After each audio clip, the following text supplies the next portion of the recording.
All right, good afternoon, everybody. My name's Joseph Greco. I'm the Chair of the Committee of Adjustments. Before we get into it, I'll have Michelle do our land acknowledgement and then I'll introduce the committee to all of you. I acknowledge that with respect, that we're in the Robinson Huron Treaty Territory, that the land on which we are gathered is the traditional territory of the Anishinaabe and known as Bawating. Bawating is the home of Garden River First Nation, Batchewana First Nation, and the historic Sault Ste. Marie Métis Council. Thank you, Ms. Kelly. To my left, we have Mr. Wayne Greco and Ms. Melinda McGregor. And to my right, we have Mr. Anthony Rossi and Mr. Frank Bruni. With all that being said, let's start the meeting. Mr. Chair, I'm looking for a motion for the minutes of the October 2nd hearing, noting that both you and member Wayne Greco weren't at the hearing, so I'll require it from the other three members. Thank you, Mr. Rossi. Second. Seconded by Melinda McGregor, and all in favor by all those who were present. Thank you. Thank you. Mr. Chair, I've not been advised of any pecuniary interest. Is there any that wish to declare at the meeting here today? Seeing none, that will be noted. I've had no requests for withdrawal or deferral of applications, so we'll move right to the first matter on our agenda. And that would be application. Oh, and before we do that, if you come to the podium to speak, this is a reminder for those in the gallery and the people at the member tables. If you would speak right into the mic, we are live streamed and it doesn't pick up what you're saying if you move away from the mic and don't speak right into the mic. So if you'd speak clearly into the mic. If you're here representing an application and wish to be noted that you're in attendance, even if you don't wish to speak, when the chair calls it, when the application is called and the chair will ask if there's anyone that wishes to speak or be noticed on the application, if you would just come forward, give your name and address, and we'll move forward. Again, the first matter on our agenda is application A3124. It's an application from Scott Bobont and Natalie Lazarazo Correa. They're the owners of Civic number 156 McGregor Avenue. It is located on the southeasterly side of McGregor Avenue between Queen Street East and Manor Road.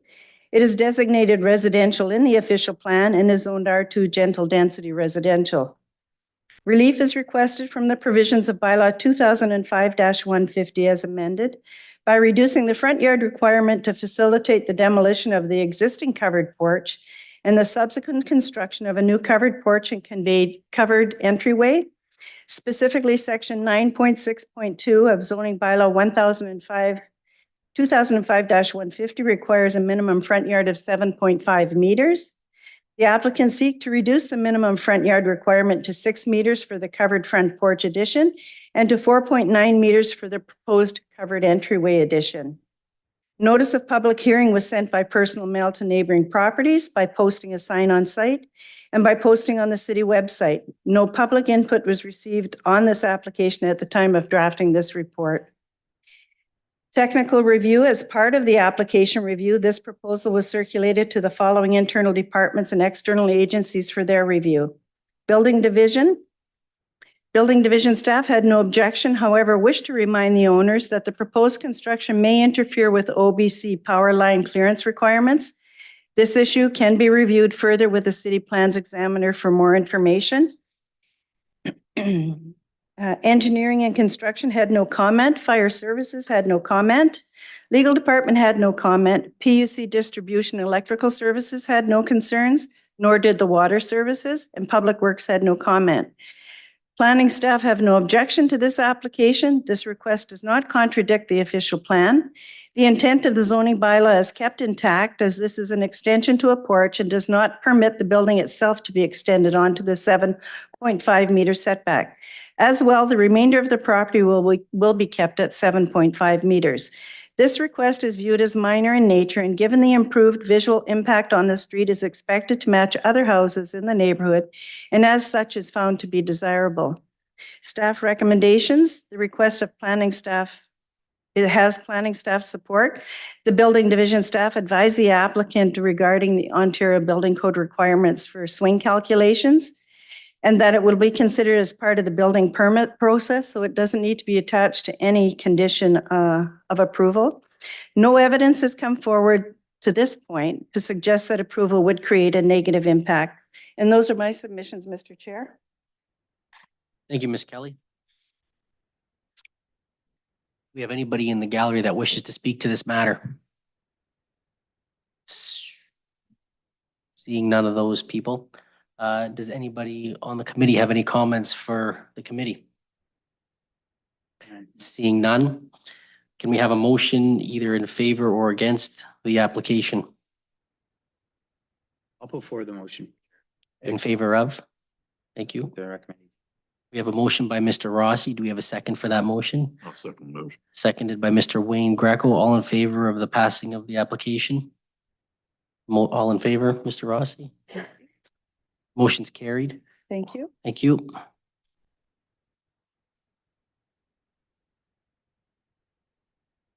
Moving on to the second tab in your agenda would be an application A3224. It's an application from James Overland, who is the owner of 280 Kingsford Road. It is located on the north side of Kingsford Road, approximately 90 meters east of the Kingsford Road Merton Avenue intersection. It is designated residential in the official plan and is zoned R2 gentle density residential. Relief is requested from the provisions of bylaw 2005-150 as amended by permitting a garage to remain without a main building on the same lot. Specifically, section 9.1.2 states, no accessory building shall be constructed prior to the erection of the main building on the same lot. The applicant seeks to permit the existing 7.4 meter by 7.4 meter detached garage to remain on the subject property for a period of up to 3 years. Notice of public hearing was sent by personal mail to neighboring properties by posting a sign on site and posting on the city website. No public input was received on this application at the time of drafting this report. As part of the application review, this proposal was circulated to the following internal departments and external agencies for their review. Building Division did not respond. Conservation Authority had no objections. Engineering and Construction had no comment. Fire Services and Legal Department had no comment. Planning Division staff have no objection to this application. This request does not contradict the official plan. The intent of the zoning bylaw is kept intact by ensuring that the accessory structure that currently exists is expected to be attached to a primary structure within a set time limit, avoiding a situation where it would end up on the property alone. The request is considered minor in nature as there is no significant impact on property. The request, while not adding anything of specific note for the neighborhood, also does not have a negative impact, and once the new structure is complete, will fit in with the surrounding properties. Staff advise the request is temporary in nature for a period of up to 3 years. It has planning staff support. No evidence has presented to suggest that approval would create a negative impact. And for those that maybe know the property or maybe looking at the property plan in your application, there is an existing house on the property that's intended to be demolished, and hence the need to protect, the owner wishes to protect the garage. And those are my submissions, Mr. Chair. Thank you, Ms. Kelly. Is there anybody in the gallery who wishes to speak to this matter? Oh, we have somebody. Please come up to the microphone and please state your name and your address when you do get there. Tammy Overland. Pull the microphone down. There you go. Okay. 280 Kingsford Avenue. Tammy Overland, sorry. And just that I'm here. Mr. Chair, Ms. Orland is agent acting for the applicant and is here to answer any questions you might have. Okay. you have any comments for us before? No? Does the committee have any questions for Ms. Overland? Seeing none. Thank you, Ms. Overland. Is there anybody else in the gallery who wishes to speak to the matter? Seeing none. Can I have a motion either in favor of or against the application? Is there anyone else that wished to speak, or did you just happen to move your hand at that time? Okay, thank you. I'll make a motion to approve. We have a motion from Mr. Wayne Greco in favor of. Can I have a second to that motion? From Mr. Frank Bruni, all in favor? Motion is carried.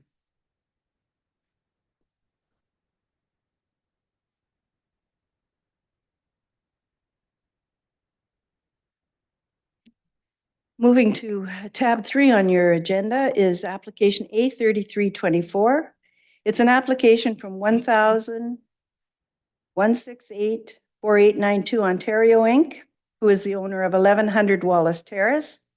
It is located on the northeast corner of Allen Side Road and Wallace Terrace. It is designated residential in the official plan and is zoned R2 gentle density residential and EM environmental management. Relief is requested from the provisions of bylaw 2005-150 as amended by reducing the rear yard requirement to facilitate the construction of a 16-unit townhouse development. Specifically, section 9.6.2 requires a minimum rear yard setback of 10 meters. The applicant seeks to reduce the rear yard setback to 8.4 meters. Notice of public hearing was sent by personal mail to neighboring properties by posting a sign on site and posting on the city website. No public input was received on this application at the time of writing this draft report. As part of the application review, this proposal was circulated to the following internal departments and external agencies for their review. Building Division did not respond. Conservation Authority had no concerns or objections, advising that the property is located within a regulated area under their authority regarding Ontario Regulation 4124, prohibited activities, exemptions, and permits under the Conservation Authority Act. Any proposed development on this property will require a site plan review and may require a permit from the Conservation Authority.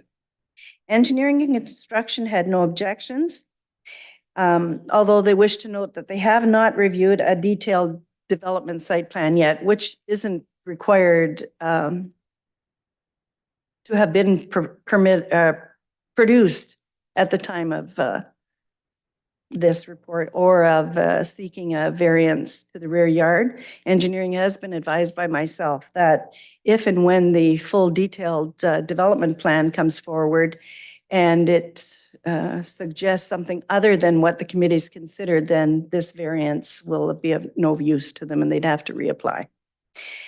And Fire Services had no concerns. Legal Department had no comment. Planning Division staff is supportive of this application. The request is supportive of provision 2.5 of the official plan, which speaks to building innovative and alternative residential development standards that support compact urban form. The intent of the zoning bylaw is kept intact. The overall request is viewed as minor and is desirable for the addition of multi-unit housing on a property which can accommodate this proposal. My additional comments are, while the units will face Wallace Terrace, by bylaw definition, the frontage for this parcel is Allen Side Road. As such, the yard to the rear of these units is defined as an interior side yard, and the most easterly lot line is the rear lot line. The request has planning staff support. No evidence has presented to suggest that approval would create a negative impact. And those are my submissions, Mr. Chair. Thank you, Ms. Kelly. Is there anybody in the gallery to speak to this application? Seeing nobody. Is there any comments from members of the committee? None. Okay, do we have a motion for or against the application?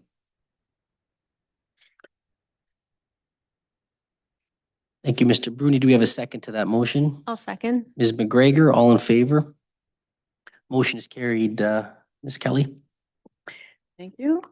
And again, if your matter's already been heard, you don't have to stay. You can leave if you like.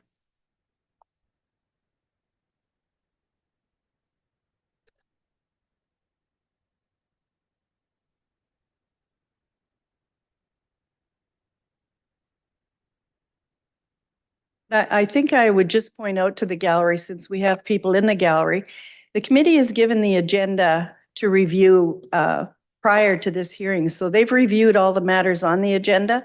They're prepared with questions if they have any, or if anything comes up from comments from the gallery to speak to those questions. So it may seem like all of a sudden they're seeing it and it's done. They've had significant time to review each application. Moving on to, Second, Yeah, I say something what, is it an application we've already ruled on? when you just did. It's too late. You were given your opportunity. Okay.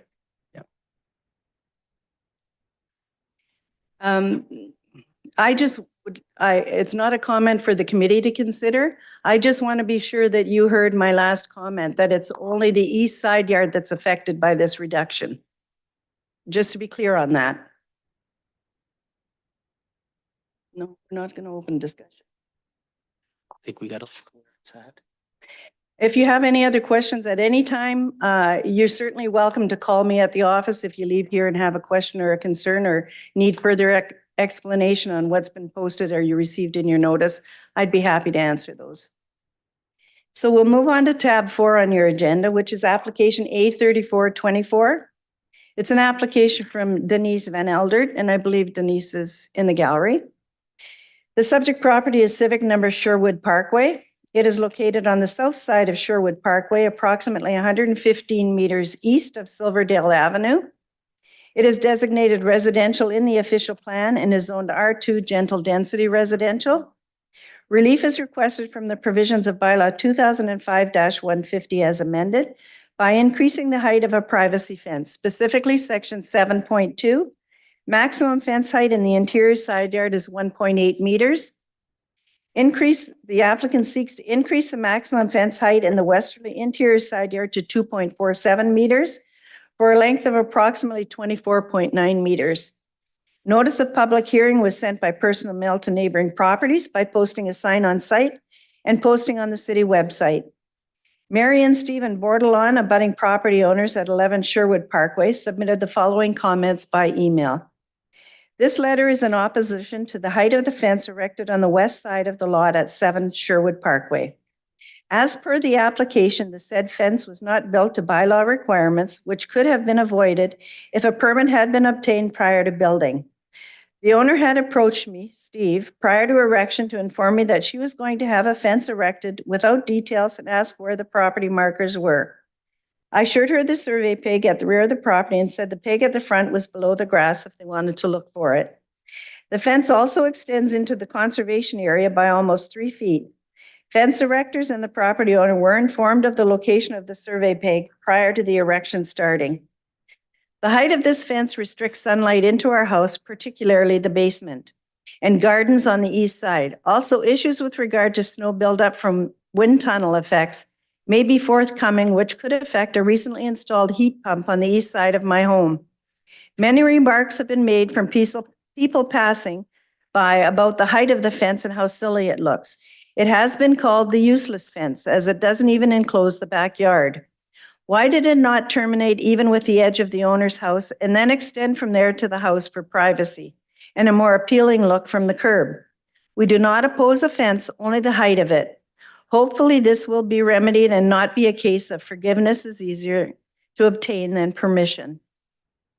Orv Shackleton of 15 Sherwood Parkway submitted the following comments by email. The said fence was erected without a permit. It was built larger than bylaw 2005-150 states. It was extended into conservation property 32 inches. We are concerned if it left, it will devalue the closest property's resale values. Horses don't even need an 8-foot fence. The owner's response, written response that was provided to the objections. I hired a contractor from Home Depot. The gas company was contacted to locate the gas lines. I assumed the contractor had gotten the permit and all paperwork. He assured me that the height was legit, all was done in good faith. I am now dealing with the contractor on these issues. The fence provides positive curb appeal and adds value to both homes. The fence is set 1 foot inside my property line to ensure it was on my property. It is two-sided with the good side on both sides. I paid for the fence. It provides beautiful privacy for both parties. It does not impact sunlight. The sun rises in the east and sets in the west. They have a huge backyard. There are no flowers on the side of the fence. We live in bush area and the huge trees, shed, deck adjacent to the fence are all higher than the fence and would have no impact on sun. They complain about lights from my car in the AM shining in their window. They complain about my radio. The fence shields them from the car lights and provides a sound barrier. As far as winter goes, I would think the fence would protect their pump against the elements. As part of the application review, this proposal was circulated to the following internal departments and external agencies. Building Division had no response. Conservation Authority had no concerns. Engineering and Construction had no objections.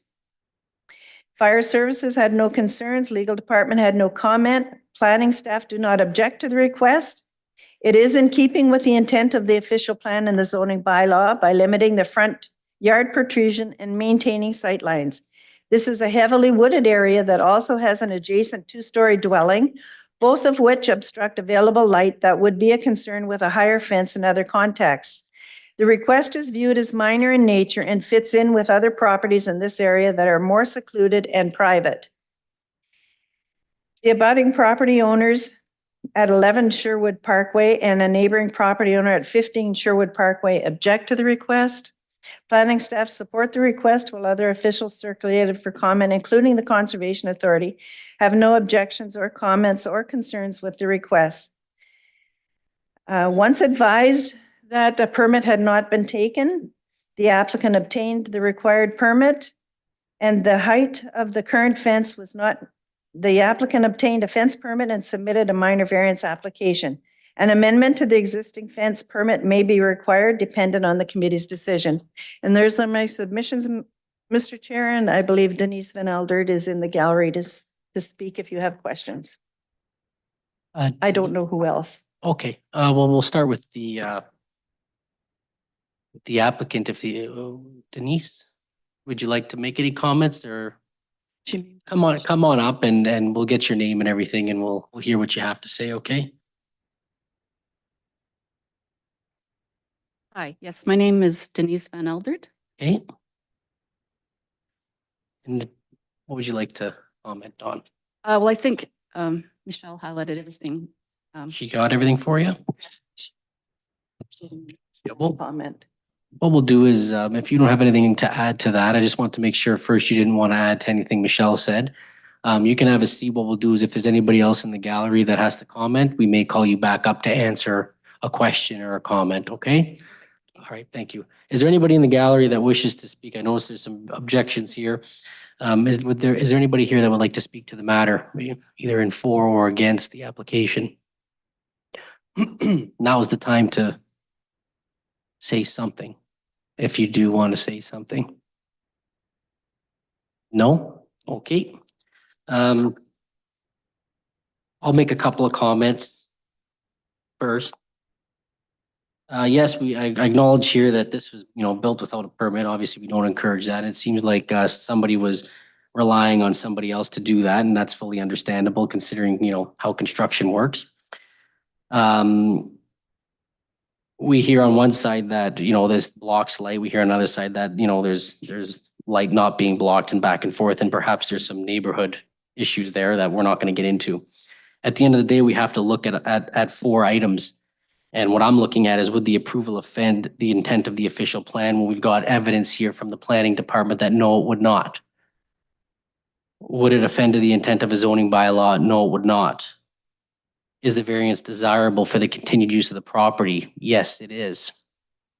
And is the variance minor? And yes, the variance is minor. We have a 0.67 meter variance from 1.8 to 2.47. So there is no large amount of height that we're dealing with here. We're not going from 1.8 meters to 5 meters, for example, or 3 or 4.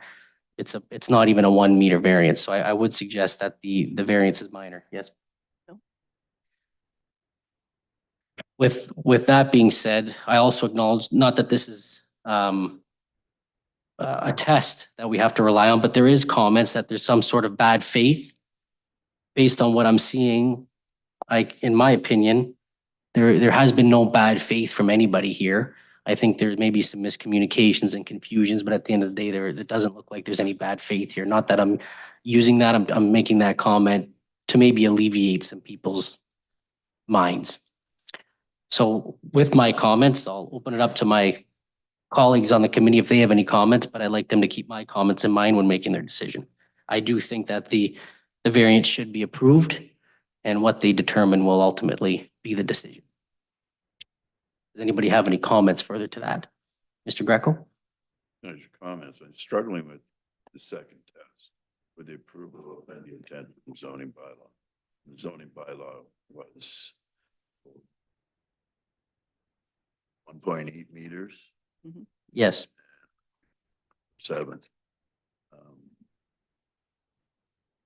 Like, so this is our opinion then, does it offend the zoning bylaw?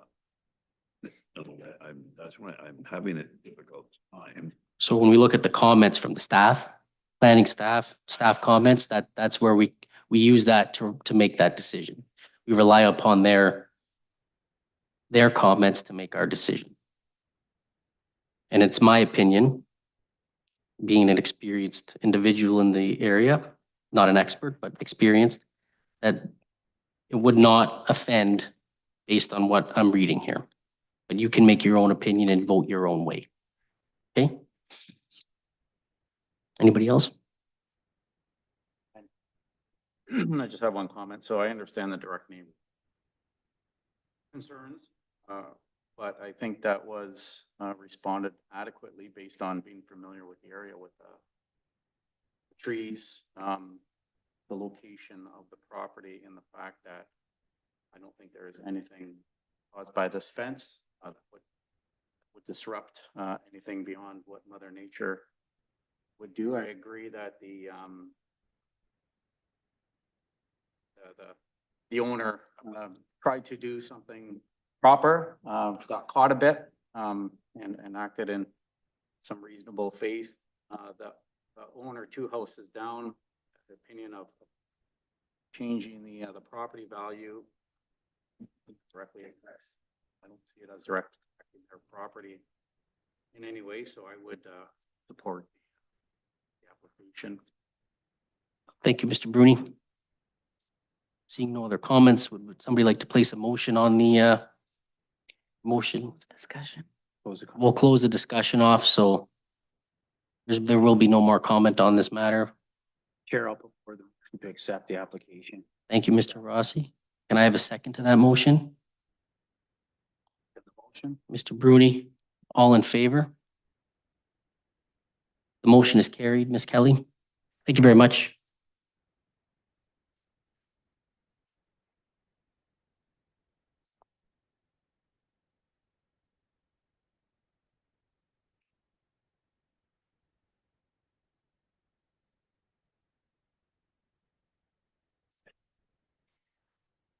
Moving along to tab 5 on your agenda, being application A3524.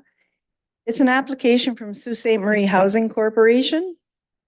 We also have an application under tab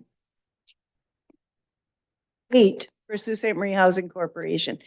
Who is in attendance for either of those applications? No, this is regarding 676 Second Line West. He is here. And anyone from Russio's here on that application? So, and the reason I'm asking is I would like to relate the applications to each other so it's clear to the committee and clear to anyone in the gallery that's interested in the applications. I'd like to hear them both at the same time or together, and then the committee can make a decision on one or the other.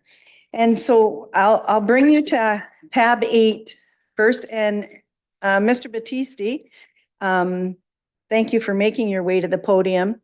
And I know you're representing the consent, but I wish to tie in the variance to the impact of the consent. So B19 and B18 or A35, although they are individual applications, they have some relative information to each. So we'll go to B1924 first. Again, that's an application from Sault Ste. Marie Housing Corporation, civic number 676 Second Line West. It is located on the north side of Second Line West, approximately 90 meters west of the Second Line West Gooley Avenue intersection. It is designated residential in the official plan and is zoned R4 medium density residential. The applicant is seeking the committee's consent to sever and convey the easterly 3.048 meters by 91.44 meters of the subject property and convey it to the easterly abutting property municipally identified as 658 Second Line West as a lot addition. The retained lands will maintain an approximate area of 2.08 hectares. Notice of public hearing sent by personal mail to neighboring properties by posting a sign on site and by posting on the city's website. No public input was received on this application at the time I wrote this report. As part of the application review, this proposal was circulated to the following internal departments and external agencies for their review. Building Division did not respond. Conservation Authority had no objections, but noted both Conservation Authority and Engineering Department are noting that any construction of the fence, and we'll get into that, but because the comments came in identifying both applications, they'd have to observe the bylaw requirements to sightline at driveways. Fire Services had no comment, Legal Department had no comment, Planning Division had no objection, PUC Electric and Water had no concerns, Public Works had no concerns. The request is simply a conveyance of property that the proposed purchaser already has an easement over. Recommended conditions of any approval are provide a transfer deed of land for certificate of official. A consolidation application, lot addition merge clause will appear in any decision. Submit a certificate of official application fee. Provide a reference plan, provide a PIN abstract and PIN map. Minor variance application approval if required. Discharge of charge or mortgage, partial discharge charge of mortgage, and payment of taxes. And those are conditions that would be attached to any approval. Mr. Chair, those are my submissions on the consent. Could I have a motion on the consent and we will then move to the minor variance? Is there anybody in the gallery besides Mr. Battisti that wishes to speak to the matter? Okay, Mr. Battisti, do you have any further comments as to what Ms. Kelly said? The only request I do have is that at the back of the package, you will see that there's already a reference plan. So we do request that a reference plan is not required since Plan 1R10541 depicts the exact property lines that we wish to convey. So we would keep that as a requirement and we would satisfy that on your end. It We'll maintain that, but will, it'll be receded. Perfect, thank you. All good? Thank All you. right, seeing as no more comment. yeah, that's fine. Leave it in there. No, that's fine. I do have one question though. Is the fence intended to, or I'll ask it when we get to the fence. Sorry. Well, it's only because it kind of references the 1R. Is the fence intended to go right out to Second Line?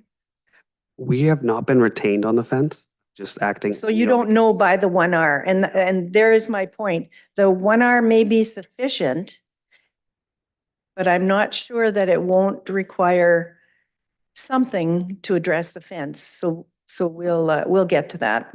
I Thank you. think we're good to move forward. Okay. One more time, any comments before I close the floor? All right, the floor is closed.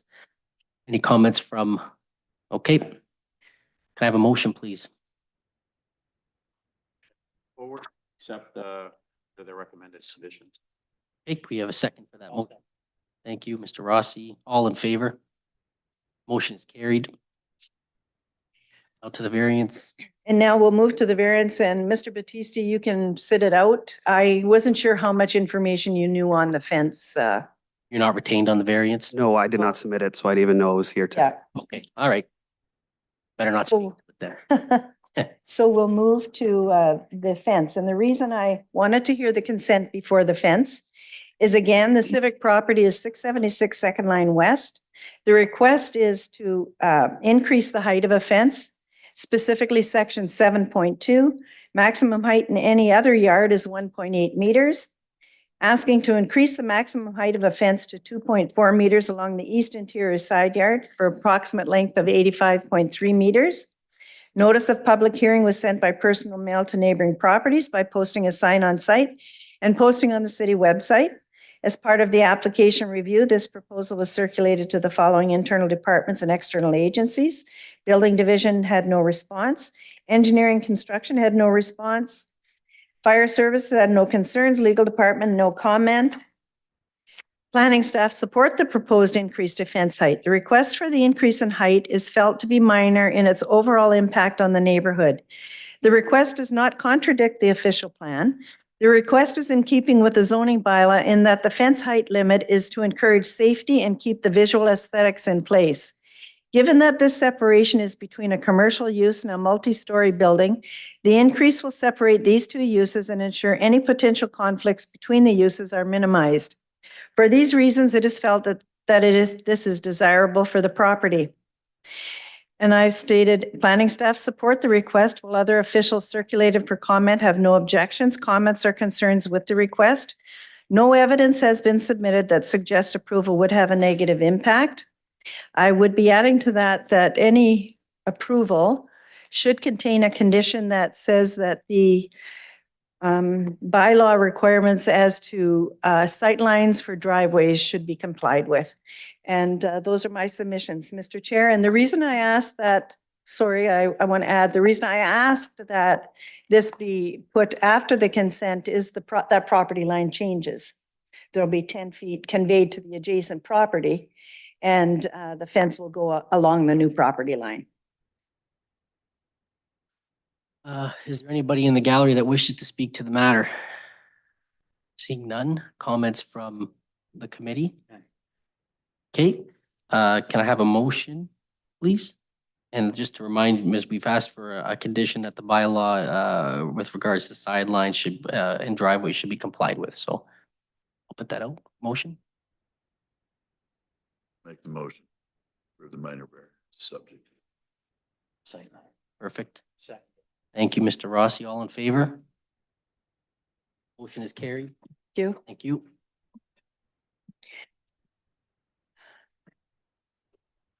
Oh, my God. Moving now to tab 6.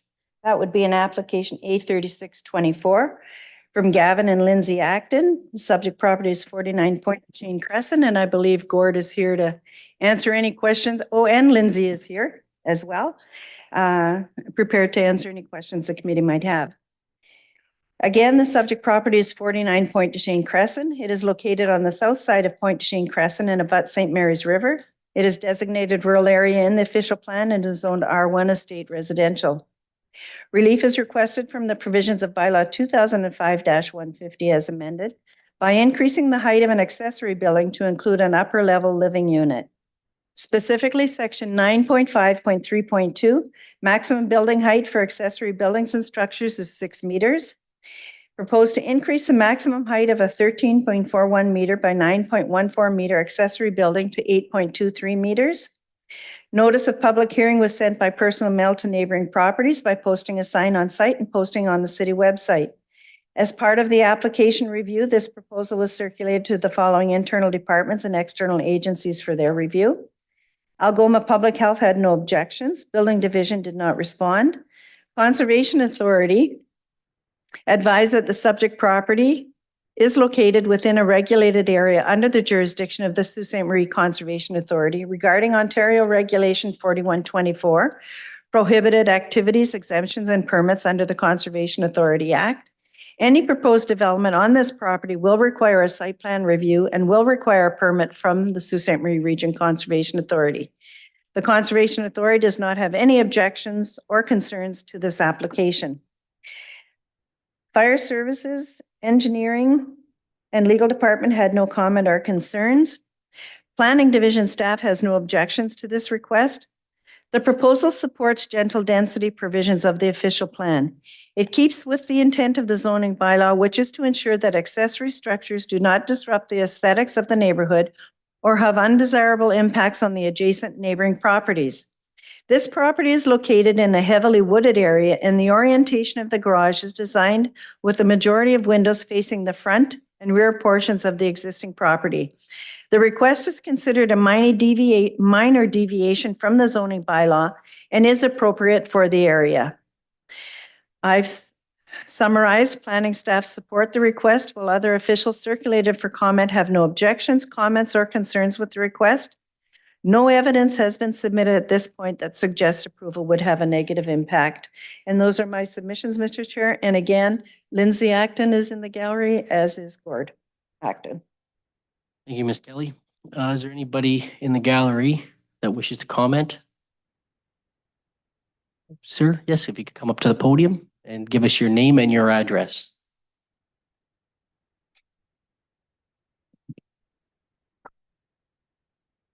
Yeah.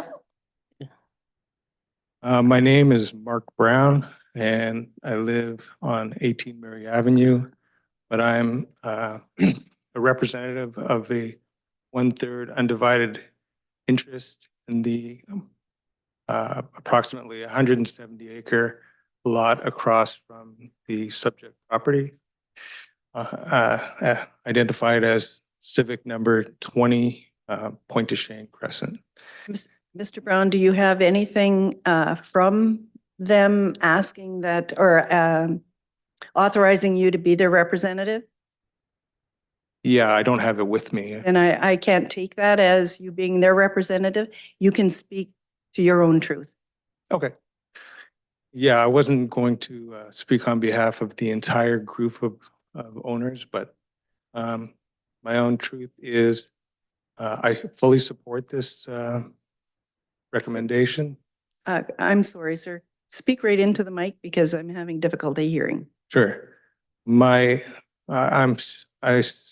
support this recommendation, and I just came because I came across it last night, and I'm not sure this is the proper forum, but I just wanted to make the owners aware that because it has a residential space above the garage, or it seems to have, that it could be construed as an additional dwelling unit.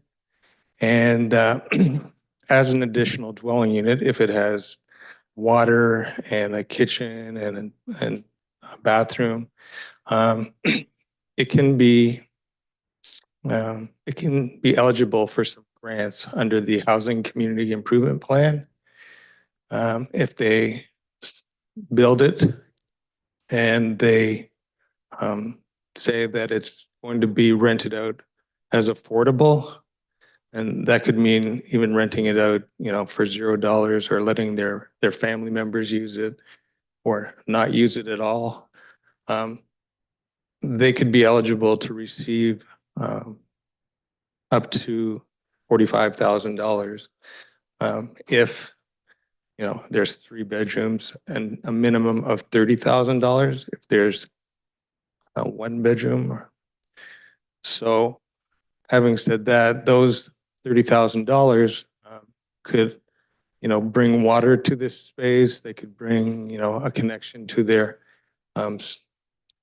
septic tank and pay for that, and other sorts of things if they were to classify it as an additional dwelling unit. So I wanted to bring that up. The only other caution is if they do identify it or if it is an additional dwelling unit, they would not be eligible for those grants if it was going to be used for short-term rentals. If they were going to use that structure or additional dwelling unit for short-term rentals, they would have to, register that additional dwelling unit as a short-term rental. So those are my comments. Okay, thank you, Mr. Brown. I'm not sure this committee can address any of that. It's information. It's simply information to the applicants. We're not going to revisit that any further, but he does support the application. Are there any other comments in the gallery to be spoken to? No. Any comments from committee members? None. None. Can I have a motion, please? I'll put forward the motion to accept. Thank you. Can I have a second for that motion? Thank you. Ms. McGregor, all in favor? Motion is carried. Thank you.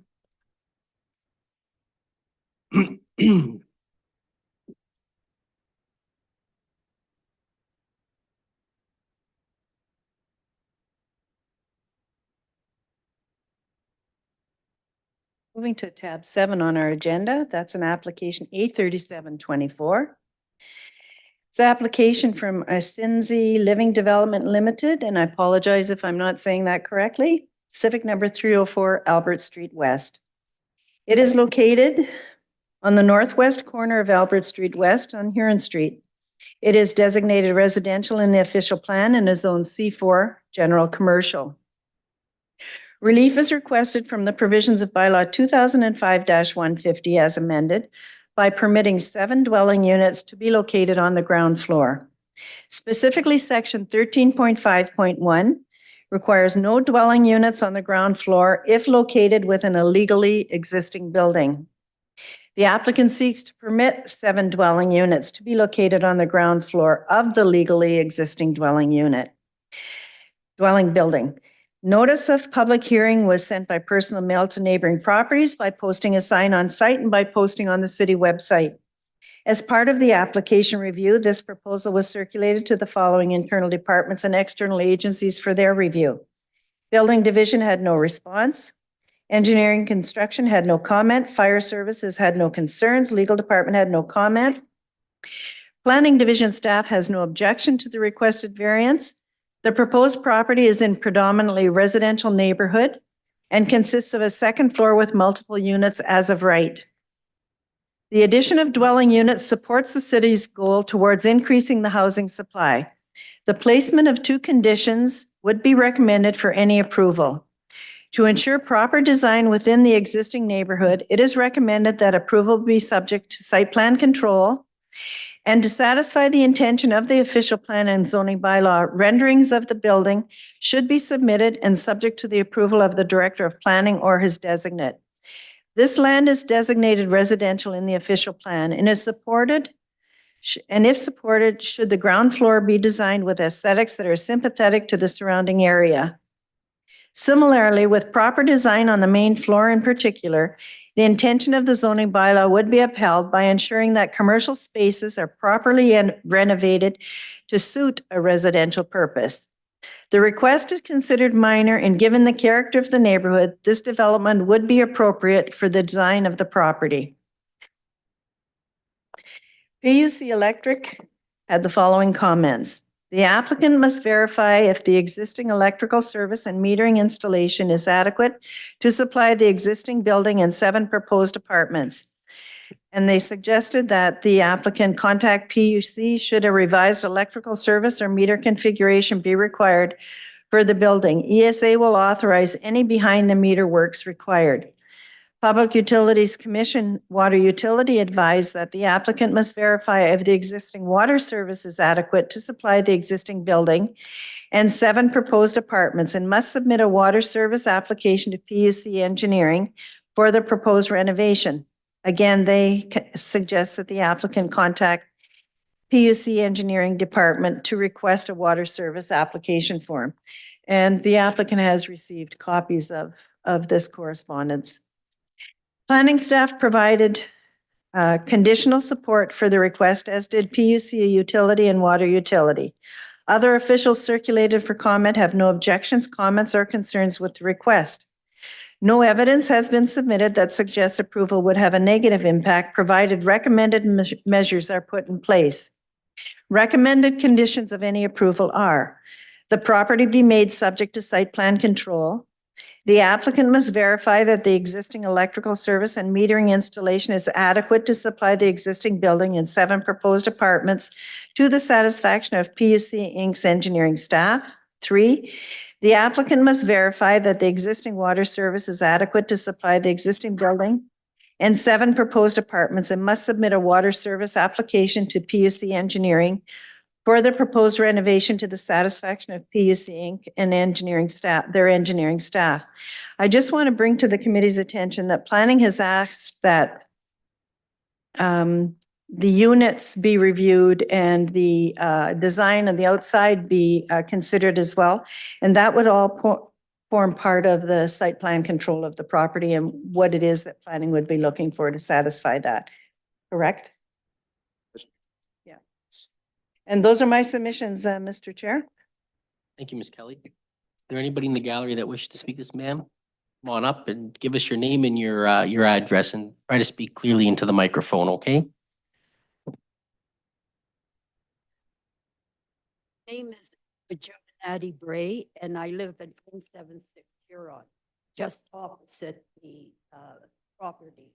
Okay? Yeah? With regard to 304, which is one of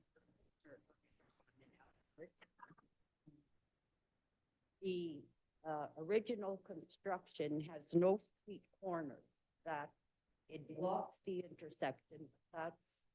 That's there, it exists. I'm just saying that can sort of give you the say. And we're talking about a building that has 3 floors plus the basement. Now, I'm a little confused because the application that I got said proposed permit or a permit to add 7 dwelling units. Okay? I would like to hear what you could tell me about the breakdown. For example, on the 3rd floor, how many units or rental rooms will there be?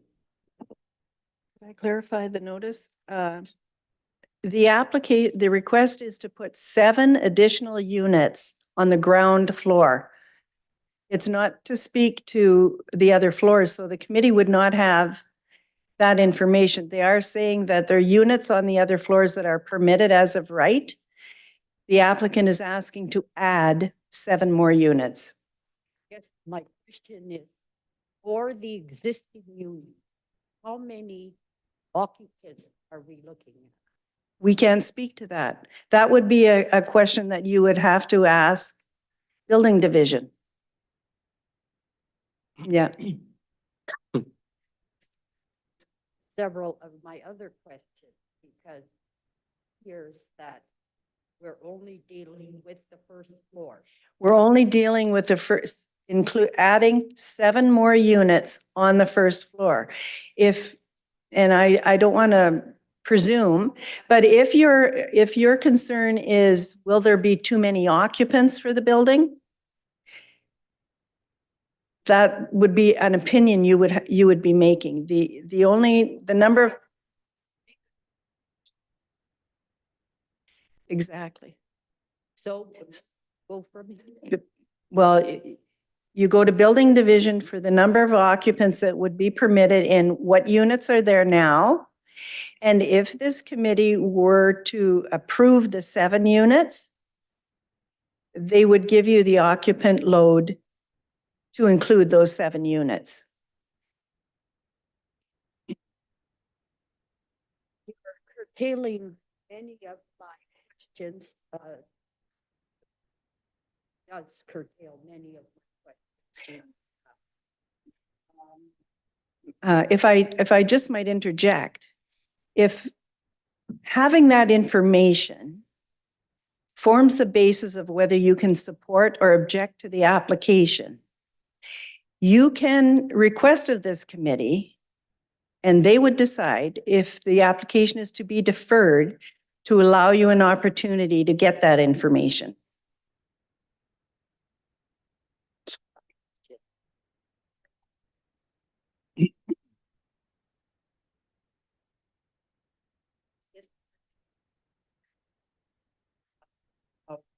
No, like packaging on something and then let it walk, because I'm across the street from the building, and I have lived in that neighborhood for 81 years, so I'm Mhm.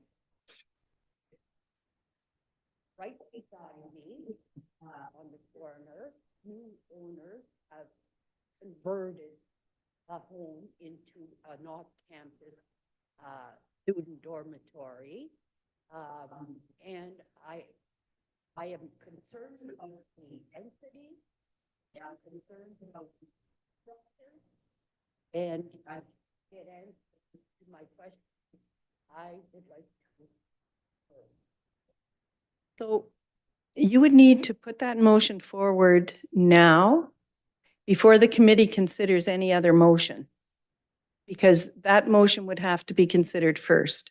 So you could not, you wouldn't put the motion forward, but you put the request forward. And the committee then would determine whether they're prepared to act on that request at this point. And if that is their decision, we wouldn't consider anything more on this application at this point in time. Voting that, is there anybody else in the gallery that would like to speak to the motion or to the matter rather? Okay. I got a question, couple Sorry, questions. I would just like to revisit my comment from before. The request of the approval of the renderings, that was significant to design of the building to maintain the commercial element being removed, whereas that might not be captured in the site plan as that's going to deal with everything exterior. Okay, we'll keep that in mind if the motion to defer, if there's no motion to defer coming forward. I've got a question. I just want to make sure I phrase this properly for him. Miss, she's asking that the committee consider a deferral, and we have to consider that before we talk anything more on the application. If I get a second. We can discuss the deferral. Okay, just so it's clear to the If I- committee. That We'd have to have a mover and a seconder. No, it's. No, you aren't making the motion. That's right. Yeah, no, you're on the right track. I have a The- question for. The chair has a planning. question. I have a question for planning staff.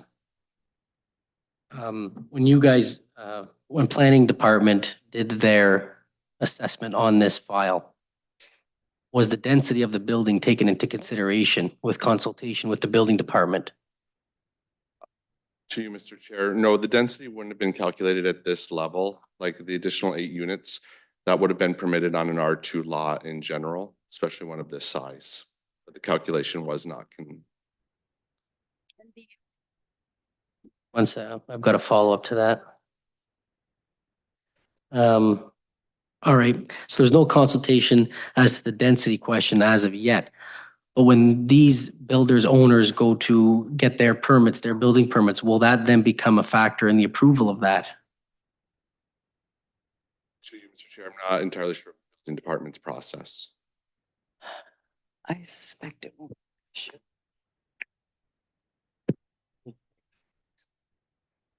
But if you would like more information for building, that can form part of any deferral motion. I want to hear from the rest of my colleagues as to, and obviously, we're having a discussion here. Would anybody else like to add to this discussion? Chair, I would support a deferral for the further information. It's not punitive to the applicant. It's not overly punitive. I would support the deferral so the information could be brought as far as density and the, yeah. I agree with you, Mr. Rossi. Would anybody else like to add to the discussion? No, I agree with both of you on that. There's no motion on the floor. We're having a discussion to get down to the bottom of what we need to get down to the bottom of. And I'd just like to add to that, her reference to infrastructure. PUC, both water and utility, has said before any permits could be issued, they would have to verify that the infrastructure there can sustain it. That's already part of the PUC comments. So we wouldn't be looking for more on that. That's already there. And if the committee today or down the road were to approve an application, that would form a condition of that application. That would have to be satisfied before any permit to renovate, reconstruct, amend would be issued. Just to give you that understanding. One more question for planning. Are there Are there bylaw or zoning requirements as to the density of a building like that that are available in the city bylaws that we're going to get some kind of feedback back to us? To you, Mr. Chair, we don't have set density limits. What we Okay. do is we have a guideline that indicates if it's low, medium, or high, Okay, and then we would use that to influence the access to services. and so would the building or planning, would they have to consent to the amount of density in that building to a max load? No, There is no quantum? We have to take that in consideration. What would happen is the size of the units would, they're asking for 7 more units. The size of those 7 units would dictate.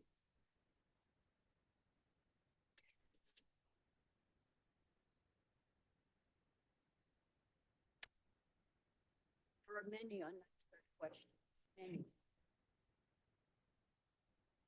All right, let's open the floor to if are there any other comments from anybody? I guess one of the questions is, what is the occupancy load that would be accepted? That's one. What is the current occupancy of the second and the third floor right now? Should at least have it. Sorry? They not know. Well, that, My I concern, thought maybe there was, somebody said, okay, well, there's 7 on each of those and the main floor is 7. So I think we need to understand, my question goes, is there a city bylaw or zoning regulation or rule that is going to govern that? Question to planning. to, have that. Be It would building? Building. Mhm. And it would be the size of the property, the size of the units that would govern that. And going through the permit process wouldn't alleviate that. We have to have that answer now. I don't think we have a unit layout. But when they come with a plan, the plans for units, the 7 unit, and it's 7 units on the ground floor. Those units would have, the size of them would dictate washrooms and bedrooms and how much can be supported on that ground floor. And building would be the ones governing over that to ensure that the proper amount of whatever's going on is going on. But Building. a deferral would give an opportunity for her to be able to get that information or what information is available. Yeah. And whatever decision is made here today, and if the decision is made for a deferral, I will be advising building division that she will be approaching them. This is the information that the committee was seeking. Can you respond? And in the future, I think building department needs to give us more comments as to just density too. questions, because these density questions are going to keep arising. And I'd ask that planning give us those so we don't have this situation. We can have a discussion about that. Okay. All right. I guess Mr. Greco? it's a deferral, based on what I'm hearing. I don't think it changes the outcome. Nothing I've heard from planning, nothing in here, their conditions in regards to PUC, in regards to water and electrical and having standard building will be involved with final plans. I don't see as having any purpose other than may inconvenience the applicant. But that's worth considering. But it may assuage the resident, the neighboring resident that's come in with questions that we can't answer.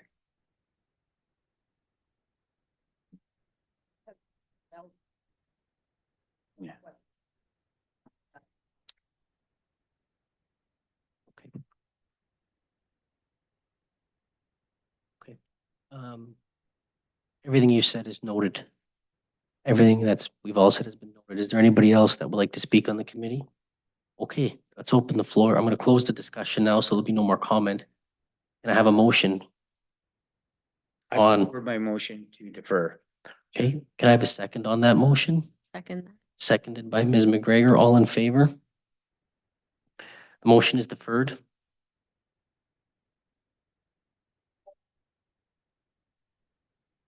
Not now. Not the committee, but if you wish to send me an email or call me or that sort of, see my numbers on the notice.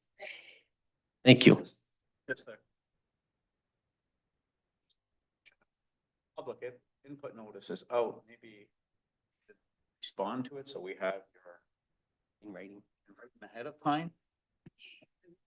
Instead of, 'cause when you look at this, I assume nobody has any issues. I can't assume that. Yeah. Nate? So we, But if you do, I'm They have suggesting. to the hearing to, and make it. call Michelle and she'll help you, okay? Thank you. All right.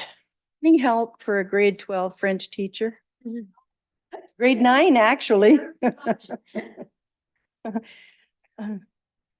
I do. Um,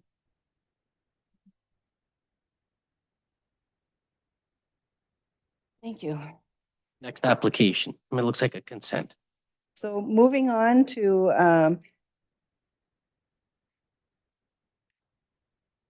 tab 8, Nope, we've done. tab 9. So we'll move Tab to 9. tab 9, Shall. which is application. Shall. Yeah. Yeah. It's from number. Pardon me? Oh, Mr. Beaumont, we've already heard and passed your application. You were late. Oh, you were here for application number 1. I think you may have arrived after we heard it. Oh, okay. It was carried for your information, so it was approved. You can go if you like. Okay, moving to tab 9, application B2224. Dan Fremlin Holdings, Civic number 07 Old Garden River Road. It's located on the easterly side of Old Garden River Road between Second Line East and Mill Creek Drive. Designated residential in the official plan and is zoned R2 gentle density residential. The applicant is seeking the committee's consent to sever the subject property into 2 independent parcels described as 9.144 meter frontage, 40.8 meter length, an area of 0.37 hectares. Each semi-unit would have that property size. No public input was received on this application. Building division had no objections. Engineering construction had no response. Fire services had no concerns. Legal department had no response. Planning division had no objection. PUC Distribution Inc. Electric had no concerns. However, electrical services for each unit must remain on their subject property or an easement will be required between the property owners. Public Utilities Commission Water Services had no concerns. Public Works had no comments. There's been no evidence of any opposition to this request. Recommended conditions are payment of cash in lieu of parkland, transfer fee, provide transfer deed of land for certificate of official, reference plan, provide PIN abstract, PIN map, minor variance if necessary, discharge of charge or mortgage, partial discharge or charge of mortgage, payment of taxes, provide approval from the Director of Engineering and/or the Chief Building Official or their designates that all requirements as outlined in the lot development and drainage agreements are complied with to their satisfaction, and confirm that electrical services for each unit are on their subject property or provide an easement between property owners. I'll just point out that tab 10 has an identical application for the semi-units right next door, identical comments. I need a motion on each one. Thank you.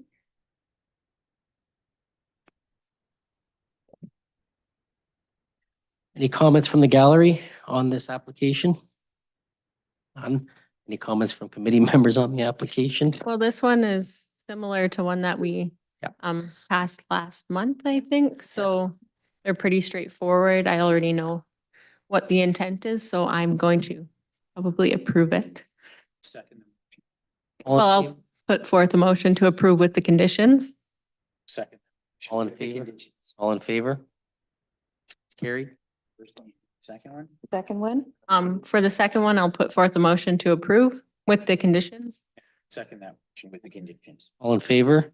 Motion is carried. And that's the end of our applications, Mr. Chair. Just note that the next meeting is November 27th. Is there a motion to defer? Adjournment. Chair. Second. Seconding it. Yeah, and I'm all in favoring that. Is carried.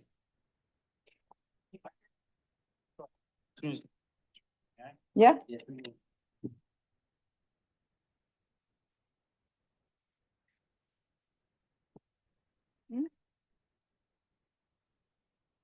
Who's gonna kill all of you?